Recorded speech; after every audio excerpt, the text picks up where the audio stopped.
Почитувани, продолжуваме со фактите за излевањето на 40 милиони евро од буџетот под ставката софтверски лиценци.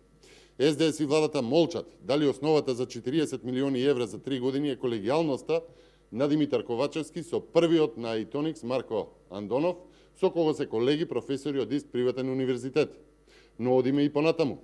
Една година откако фирмата Итоникс добива договор на 15 милиони евра, владата го именува Марко Андонов од Итоникс за почесен конзул на Грузија во Македонија, односно тој добива дипломатски статус со задача да ги промовира интересите на странската влада, што го назначува и добива заштита и поволности и им обезбедува на дипломатите иста онака како што се оние од кариера.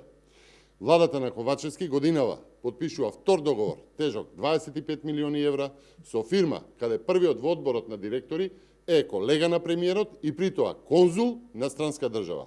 Тој договор е за лиценци за компјутерски програми и би требало да гарантира, популарно кажано, сајбер безбедност. Почитувани, овој скандал е поголем од набавката на МВР на компјутерска опрема од семејство, фирма, семена фирма, на човек од црната листа на САД. Македонија овие 3 години беше поплавена од информации од власта за сајбер напади. Македонија беше сведок на нефункционални системи во администрацијата, беа напаѓани министерства, општини, со месеци образованието беше под закана за бомби во школите и тоа остана нерешено, ама затоа владата плаќа 40 милиони евра на фирма водена од странски конзул, од држава која не е членка на НАТО и е во специфична состојба и односи со Русија. Почитувани, институциите мора сериозно да се позанимаваат со оваа набавка. Иста фирма, водена од странски конзул, колега на Ковачевски, добива 40 милиони евра за 3 години, бидејќи постојат сериозни индиции за влијание и за корупција. Ви благодарам. Дозволете ми да одговорам и на две прашања пристигнати од Алсат. Првото прашање, Стево Пендаровски вели дека опозиционери го консултирале за амнестија на Груевски, дали тие лица за кои што зборува се обратиле и кај вас, почитувани. Пендаровски да престане да се користи со флоскули и со титули, туку јасно да излезе во јавноста кој тоа се консултирал со него за амнестија.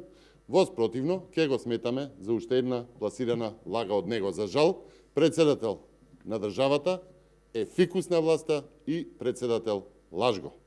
Второто прашање, вели, го делите ли ставот со партиите од албанската опозиција дека измените на КЗ се за амнестија на Груевски и за 2/3 мнозинство за уставните измени.